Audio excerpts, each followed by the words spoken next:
اس وقت سیاسی قیدی نہیں ہیں، انہیں سزا ایک عدالت نے 190 ملین پاؤنڈ خرد برد کرنے کے جرم میں دی ہے.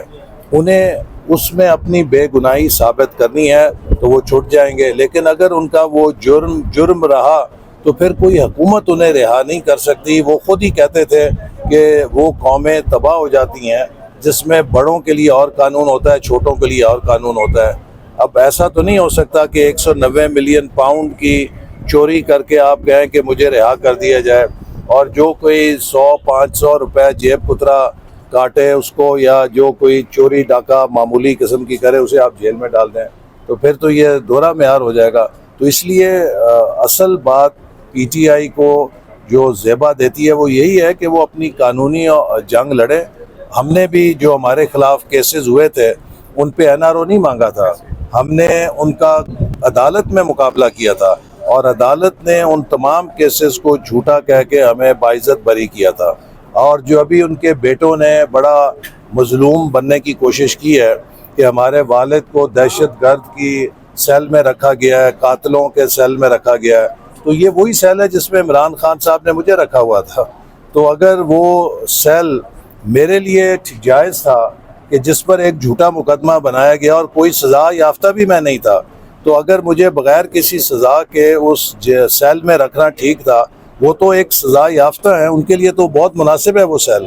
تو اس لیے یہ کہنا کہ ان کے ساتھ کوئی ناانصافی ہو رہی ہے، کسی قسم کی ناانصافی نہیں ہو رہی.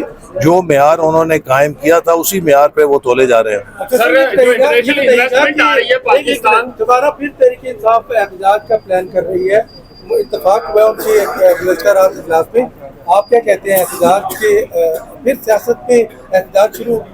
میرا خیال ہے کہ انہیں وقت اور حالات کے ساتھ چلنا چاہیے. پاکستانی قوم میں اب مزید احتجاج کی کوئی برداشت نہیں ہے. پاکستانی قوم اب چاہتی ہے کہ ہم پاکستان کو اسی طرح دنیا میں معتبر کریں جیسے 10 مئی کو ہم نے اپنے دفاع کے معاملے میں معتبر کیا ہے. احتجاج، دھرنوں، لانگ مارچوں کے ذریعے کوئی معیشت نہیں چلتی.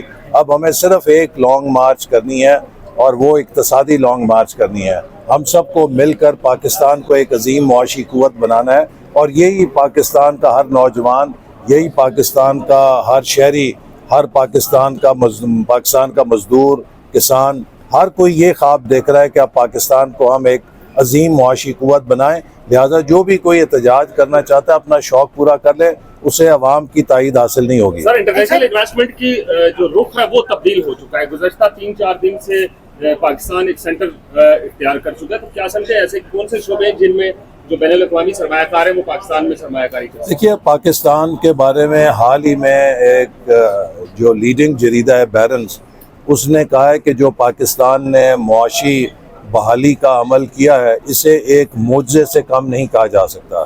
اور یہ سب کچھ وزیر اعظم شہباز شریف صاحب کی نگرانی میں ان کی پوری ٹیم نے محنت کے ساتھ پاکستان کو ٹرن اراؤنڈ کیا ہے.